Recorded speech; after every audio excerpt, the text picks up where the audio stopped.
March 1st is the vigil for Sebastian. Yes, it is. I don't have the details pulled up, but I will pull those up for you.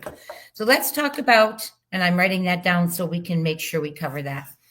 So I was on the news, looking through news articles. Yeah, she doesn't attend vigils, Mark, you're right. It blows my mind. So she's breaking her silence. For those of you who are new to the case, Sebastian Rogers lived with his mother and his stepfather, whom he referred to as Mr. Chris, and whom I have yet to see one photo of the two of them together or the three of them together. And if you have, could you send it to me? I've been looking. Okay. And so they have been silent. Mom has not spoken out in months and months and months, has not spoken to Sebastian in months and months publicly, has not spoken to who may have Sebastian publicly, has not addressed the public for help, has not begged the public to keep looking. She herself, as far as we know, can see, has not been searching, but according to them, they have been, but we have not seen it. Jen, you're sweet, Kelsey. I'm just going to put that right back up because I want us to remember her as we're talking today. So she has not spoken. And I went on checking for updates like I do, and there was an update in the news, which is going to crack you up when I show it to you. There's an update in the news about, and I actually don't want to show it to you right now. But anyway, KP, Chris Proudfoot, breaking the silence. She hasn't spoken since her Reels interview, the one where she was alone. Yes, KP is going to be with CP in this interview, so I hope he lets her speak. The public, wants to hear the mother. And I hope he remembers that. I hope he doesn't take over the whole conversation. We have heard him speak. Okay? We have heard him speak. We would like to hear KP speak. And I have a lot of things that I want to talk about of what I would really like to hear. I'm trying to bring it back to Sebastian right now. And so, I mean, yeah, there's a lot of explaining I'd love to hear, and I'm sure you all would too. But I'm hoping, oh, Stephen, thank you. I'm back, hon. Everyone's feeling better. Mama first, thank you.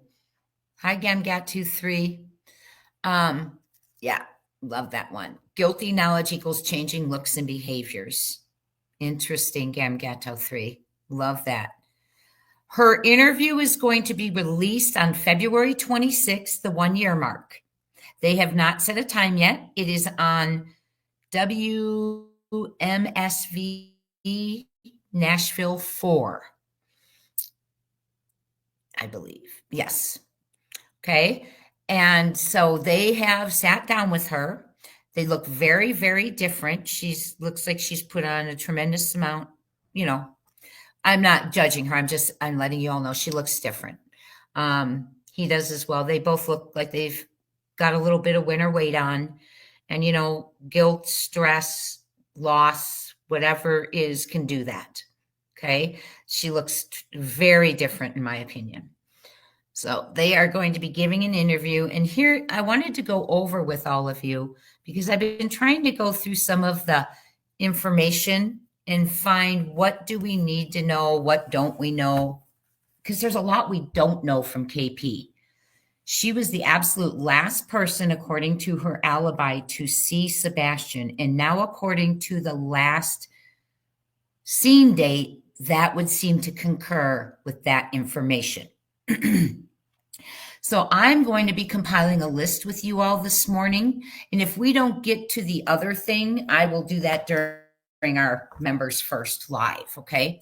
But I do want to compile, because I do want to compile a list of questions of information we still need, not gossip, not questions that are important. So for a local newscaster is interviewing her, Deanna, WSNV. So let's talk about this. For instance, here's something I would love to know. And I think we need to take it back to information we have to know in order to help find Sebastian and understand the situation. So let's stay there. There's a lot of things we want to know about her and her attitude, but right now I'm trying to get some. I would love to know.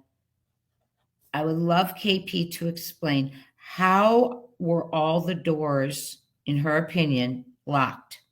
Now that they've said if he had hit the code pad on the front door, it would have illuminated and been seen on camera, CP said. How now does she think those doors were all locked? And when she said on Nancy Grace that only Nancy said, so only immediate family has access to, enter, lock and unlock the house. And she said, yes. I would like to know in KP, who does KP refer to as immediate family who had access? I think those things are important, right? And you guys, if you would put some in there, if you have questions, put some in there too, because I want to compile a list and see if we can get Feisty Maria, if we can go ahead and get Feisty Mama, excuse me, some of these questions taken care of, answered, it would be wonderful. Brown Eyed Girl, thank you for your support and love of the channel. We couldn't do it without you for 3 months, my dear. So how were the doors locked, KP? I think that's important. What is that explanation as she's thought about it now for months? Who is immediate family that had access to the home? Right? Why did you lock up the dogs rather than have them sleep with you like you normally do when you're home alone? Right? I'm just going over things that are normal changes in behaviors. Why on Nancy Grace was it clarified by CP that the floodlights over the garage were not motion lights, when indeed they are?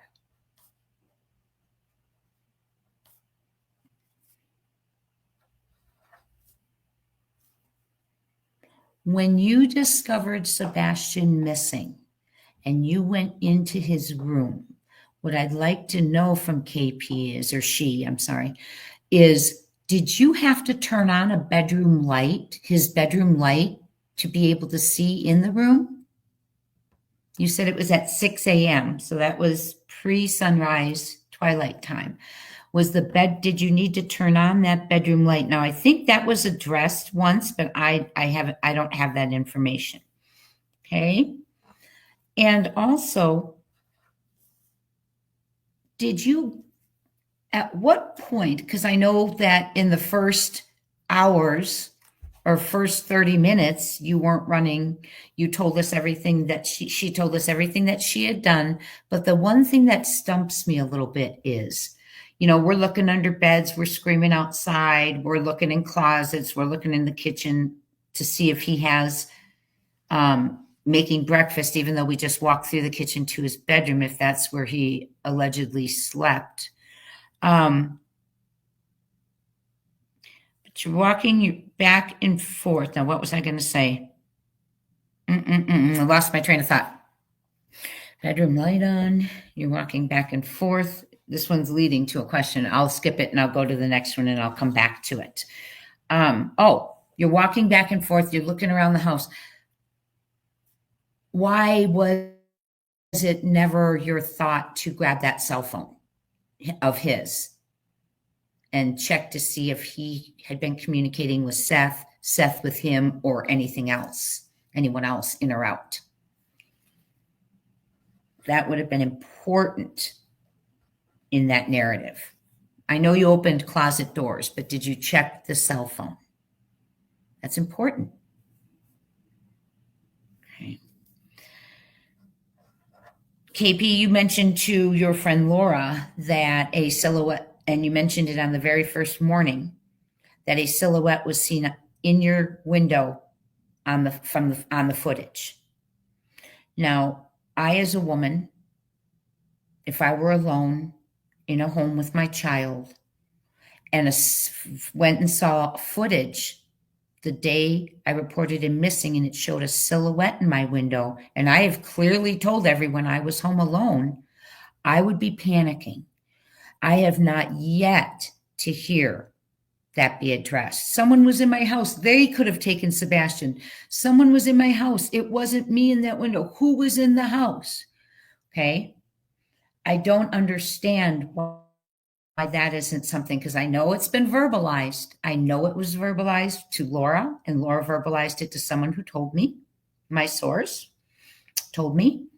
So I don't understand as a mom why you're not drawing more attention to that, letting the law enforcement know there was someone in the home. Let's talk about that, right? The one thing I don't want to hear, hi, Irony Rose. Thank you for your 2 months of support, my dear. Thank you so much. So happy to see you back. Bless you. Thank you. So that's important. There's so many important things. For instance, has his medicine been counted? Did law enforcement count the medicine, his sleep medicine, that was so important that it was relayed to Sumner County and Ken Widener day one, that it was dangerous without his medicine? Now, I never heard the parents talk about that in an emergency panicked state in their interviews, but that day one, they told Widener and Craddock that it was serious that he didn't have his medicine.